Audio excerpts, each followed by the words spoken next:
মুসলমানের অ্যাকশন, আমরা সবাই রাসূল শোনা করুণা বিরোধিতা ফাঁসি চাই, ফাঁসি চাই।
আপনারা অনেক কষ্ট পরিশ্রম করে এখানে এসেছেন।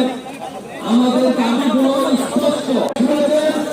প্রশাসনকে শুনাচ্ছি, প্রেস ক্লাবের সম্মানিত সাংবাদিক বন্ধুরা,